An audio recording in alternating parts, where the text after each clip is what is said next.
Swearing in, President Dr. Mwinyi spoke about the appointment he has made on two major sectors to the Zanzibar's economy, which are the tourism sector and the blue economy sector, urging the ministers of the sectors to go beyond expectations.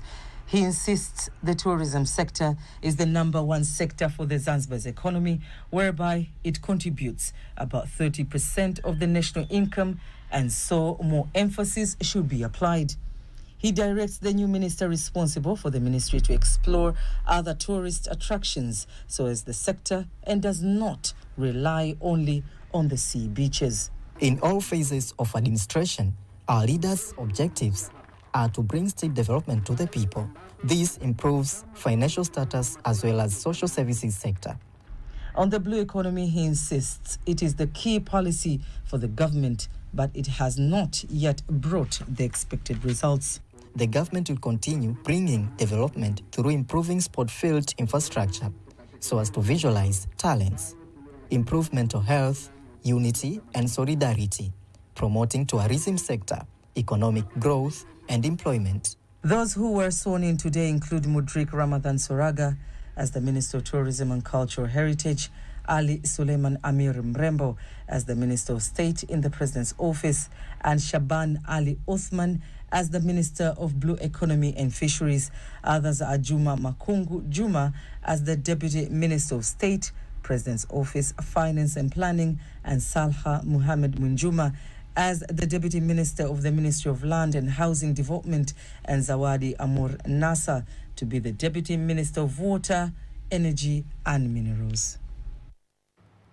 The Prime Minister Kassim Majaliwa says in the past 2 years, the government has spent 1.29 trillion Tanzanian shillings to improve the education infrastructure, including the construction of 342 new schools.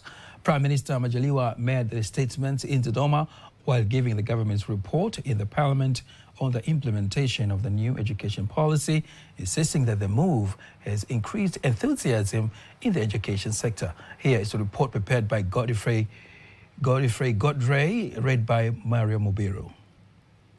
The implementation of the new education policy, which has officially started this year from pre-primary school, signifies the start of the new chapter in the education sector in the country. But are schools properly equipped to achieve what is intended? Tunachelewa sana kupata wataalamu ambao wana umri mdogo. We have delayed in building professionals at a young age. By the time some are found, they serve the nation in a very short period of time. In the parliament in Dodoma, Prime Minister Kassim Majaliwa explains the plans in place for the implementation of the new policy. Tumeendelea kuzalisha vitabu kulingana na mahitaji. We have continued to produce books according to the needs of the curriculum.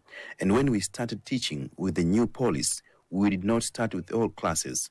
We started with grade 1, grade 3, and Form 1 for secondary students. He insists improving the education infrastructure is part of the government's strategy. Serikali ya 6 katika kipindi cha miaka miwili. In improving the teaching standards, the 6th phase government has spent a total of 1.29 trillion shillings over the past 2 years through various projects for the construction and repair of primary and secondary education infrastructure.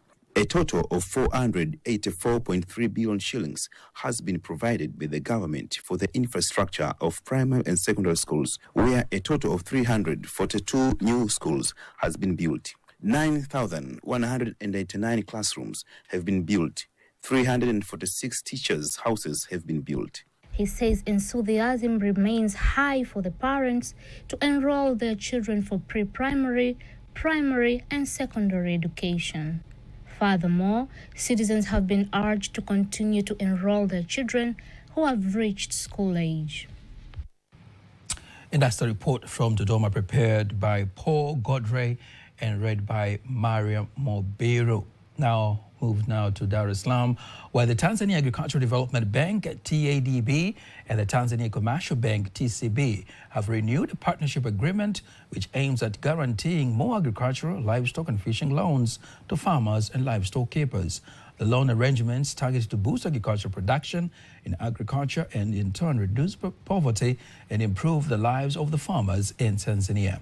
Speaking after signing the agreement today in Dar es Salaam, the managing director of the Tanzania Agricultural Development Bank, Frank Nyabundege says that the agreement will stimulate agricultural production in line with the government's plan to make Tanzania the food basket for Africa. The agreements were signed for the first time in 2018 to enable farmers to secure loans, where up to now a total of 34 billion Tanzanian shillings have been released, with more than 2,500 farmers benefiting from the program. The completion of the Kwala Dry Port has simplified port operations by reducing congestion at the port and improving its efficiency. The remarks has been made by TPA's Real Estate and Property Manager, Alexander Dibalema, on behalf of the Director General of the Tanzania Port Authority, TPA, Plastius Mbosa, asserting that the port will have the capacity to save 823 containers per day, making it capable of handling up to 300,395 containers annually. Here is a report prepared by Kanki Mwaigomole.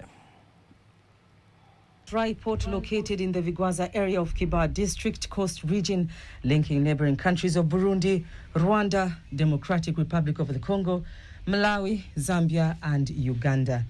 Speaking on behalf of the Tanzania Ports Authority's Director General Plastus Mkelimbosa, TPA's Real Estates and Property Manager Alexander Ndibalema says that the Kwala port area was provided by the government to TPA to develop the infrastructure of the dry port with the aim of bringing changes while reducing congestion at the port of Dar es Salaam. According to the TASAC and customs law, that all dry ports should be constructed within the radius of 30 kilometers from the city center. And that's why it will reduce the congestion of traffics. It means that lorries and also the cargo from the port. By establishing the Kwala dry port, which is almost 100 kilometers from the city center of Dar es Salaam, this will enable the port to decongest the cargo by 30% of the offtake or intake of the cargo from overseas. Vehicles congest the city to load containers before shipping them to the neighboring countries and end up causing heavy traffic jams in the city roads. Alexander Ndibalema adds that cargo offloaded from ships will be transported by rail directly to Kwala Dry Port. Dry port of Kwala have been connected by the TRC main rail. This is the MGR. We have rail, 5 line as of today, which everyone, it has a 500 meters long. So we can accommodate five rake of train at once. Yeah, with the capacity, say, of 20 wagon each. So 100 wagon can be staying at once at the dry port of Kwala.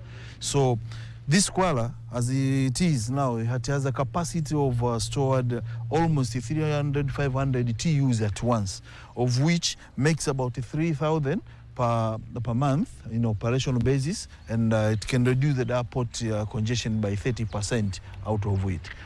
The Kwala port is expected to handle cargo containers bound for neighboring countries. It will also have the capacity to serve 823 containers per day, making it capable of handling up to 300,995 containers annually. This accounts for approximately 30% of all containers currently served by the Dar es Salaam port. In order to increase service frequency at the Kwala Dry Port, users receive certain incentives as highlighted by Alexander Ndibalema. The tariff for handling the cargo within the port. The handling and the staffing have been reduced. Say for staffing from the $70 to $65. As well, the cargo stored within the port have been increased the grace period for local cargo from 7 days to 30 days, and the transit cargoes from 15 days to 60 days. This will enable more customers to store their cargo at the dry port. This is Kwala Dry Port, where the government has allocated a parcel of land to certain countries, being Malawi, the Democratic Republic of Congo, Southern Sudan, Rwanda and Burundi, just to name a few, in order to avoid congestion at the port of Dar es Salaam. Kwala Dry Port is truly an extension. I'm Kanki Mwaigomole for TBC News. Thank you very much, Kanki Mwagomole, who traveled all the way to Kuala to give us that report. Now, following the massive investment done at the Kuala Dry Port, the Dar es Salaam Maritime Institute say it is well equipped to prepare students according to the required standards of the port's labour market. Speaking to TBC News, the principal of the Dar es Salaam Maritime Institute, Dr. Tumaini Ngurumo, furthermore elaborates on the significance of the Kuala Dry Port to the country's economy. Kuala Dry Port for the purpose of decongesting. One of the purposes is to decongest the Dar es Salaam port or any other seaport. If you want to decongest, one of the major ways you can do is to have dry ports. In having dry port, we will speed up the whole process of handling cargo at port. Directly, the cargo from port, from ships, will be taken to the dry port, and all other processes will be taken care in the dry port. On the other hand, Dr. Ngurumo elaborates on the massive investment done by the government to the Dar es Salaam Maritime Institute in order to improve the quality of education provided at the institute. Recently, crane simulator. And the crane simulator is a full mission, meaning that a student will sit and it will be like he is operating the very true machine that is available at the dry port or the main port. Now we move to the finance sector, where the Absa Bank of Tanzania has released its financial report for the year 2023, which shows a strong growth in profit before tax, which has risen to 75 billion Tanzanian shillings, representing a startling 132% increase from the year before. This makes the bank achieve an outstanding 32% return on equity in the year 2023.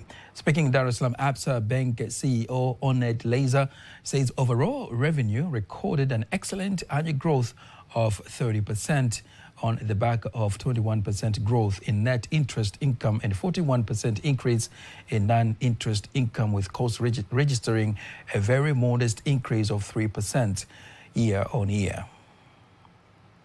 Again, remarkable performance, deposit growth, 37%, loan to our customers, 25%, mainly attributed by growth of loans to SME and personal loans as well, as I've said, which has grown very well, particularly from regions outside of Dar es Salaam, where we have focused quite a lot in the year 2023 and will continue to focus, especially in the areas of small and medium enterprises.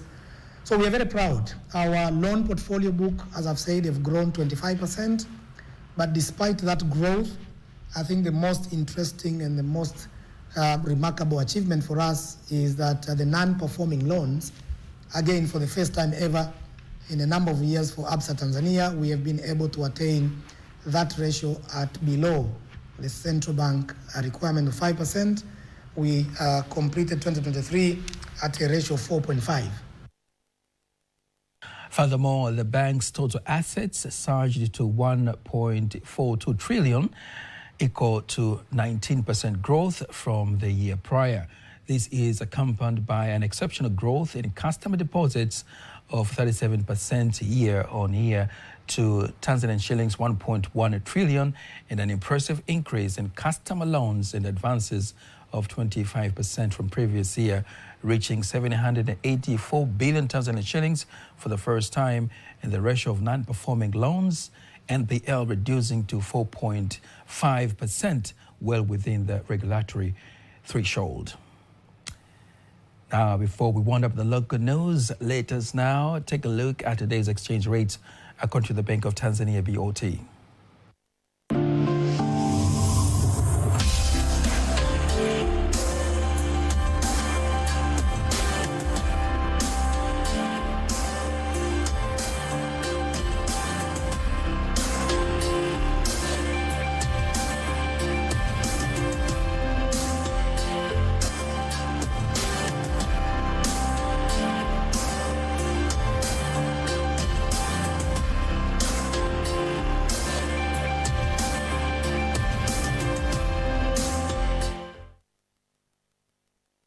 Don't miss TBC News every weekday to know all the latest in exchange rates. Stay tuned now for all the latest in international news.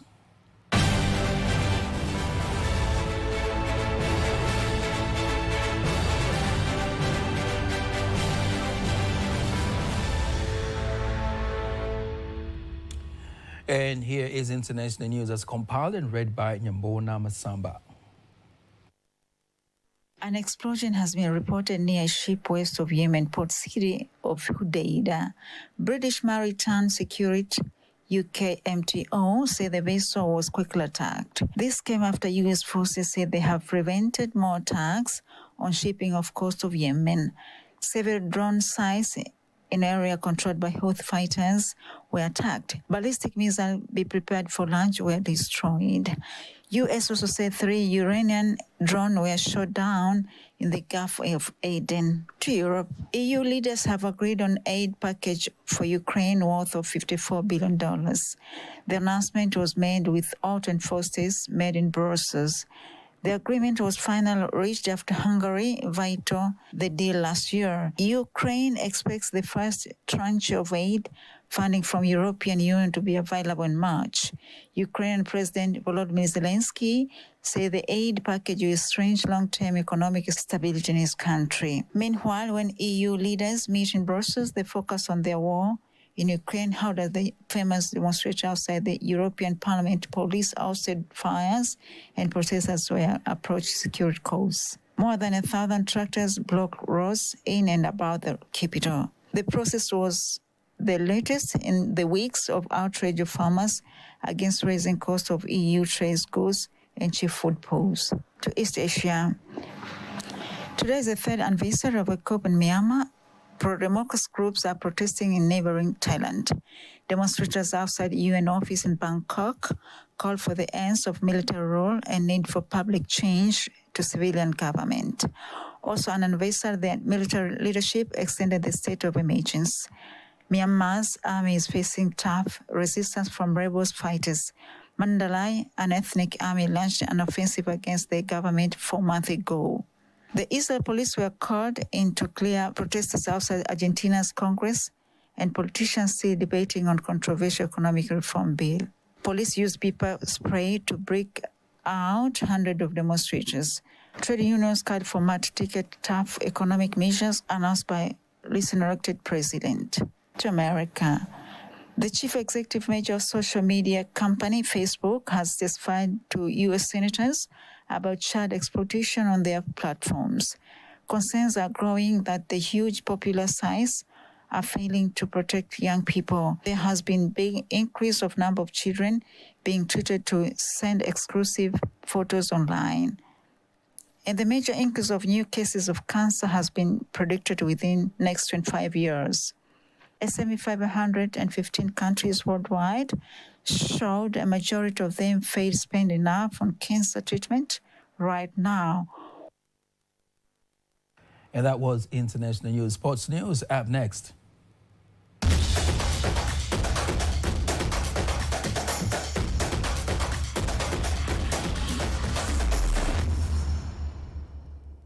And in sports news, Tanzania football stakeholders have been urged to invest in youth as a strategic plan for successful participation in the international tournaments like African Cup of Nations, AFCON 2027. Speaking during the opening campaign of Panda Nikupandisha held in Dar es Salaam, Multi-Choice Tanzania Head of Marketing, Baraka Shilkindo, says Tanzania has to invest in youth as one way to excel in the upcoming African Cup of Nations. The diaspora's children to come and play for the national team. And I think if you look at what has transpired in this tournament so far, specifically for our national side, it had full of youngsters. And that tells us come 2027, these guys will be ready. I'm sure the Football Federation has got a big plans. We've seen that. And that's why we're actually qualifying, year and year now. It's because of the plans they have. I'm sure we will see more players coming from Europe. And I think if we speak from now and 2027, We have almost 3 years of building these people, giving them experience, putting them in an atmosphere that will allow them to express their football. And I think come 2027, we will be in a better position to compete rather than participate. Tanzania will host the 2027 African Cup of Nations, and various football stakeholders are giving their views on how the country can excel to higher level in football. And NBC product manager Nathan Mtabaje urges artists to participate in the upcoming conference, which aims at impacting financial skills and knowledge on how to acquire loan for their artworks. Speaking to TBC News reporter in Dar es Salaam, Mtabaje reveals that some of the artists who have applied for the loan have failed to secure them due to the lack of necessary knowledge on how to write proposals, something that will be addressed during that conference. To acquire the right information and how they can do it better. We want them to be competitive in the country, but however, get even the markets that are outside Tanzania. We want to get them connected to the countries that are doing better in the arts and culture sector. So we will do it for them to access the markets in Tanzania, but however, access the market in Africa. Even if it's outside Africa, we'll be happy to see them going into that boundaries. 3.7 billion Tanzanian shillings have already been disbursed for 175 projects initiated by artists in the country. And that is sports news. And of course, don't miss AFCON 2023 quarterfinal matches, first round tomorrow, where Nigeria will be taking on Angola, and our neighbors, DR Congo, will be facing Guinea. All matches will be live on TBC1. Now, before we conclude the news bulletin for tonight, let's take a look at the weather forecast for the next 24 hours. Especially over western part of our country towards southern part of our country. And TMA has issued an advisory of heavy rain in a few areas of Lindi, Mtwara, Songwe, Mbeya, Iringa, Njombe, southern part of Morogoro, together with Rovuma region. So precaution measure should be taken over those areas. And tonight, areas of southeastern highland, southern part of Morogoro, Rovuma, and the southern coast are expected to feature cloudy condition, thunder showers over a few areas. While Lake Victoria Basin, west, northeastern highland, central, northern coast, together with northern part of Morogoro region, are expected to feature partly cloudy condition, thunder showers over a few areas. And tomorrow, areas of southeastern highland, southern part of Morogoro region, Rovuma and the southern coast are expected to feature cloudy condition, thunder showers over a few areas and sun intervals. While areas along Lake Victoria Basin, west, central, Manyara, northern part of Morogoro region, Dar es Salaam, together with Pwani, are expected to feature partly cloudy condition, thunder showers over a few areas and sun period. While in Arusha, Kilimanjaro, Tanga, together with Unguja and Pemba Islands, are expected to feature partly cloudy condition, rain showers over a few areas and sun periods. And now, let's have a look on the next weather forecast over some regions of our country.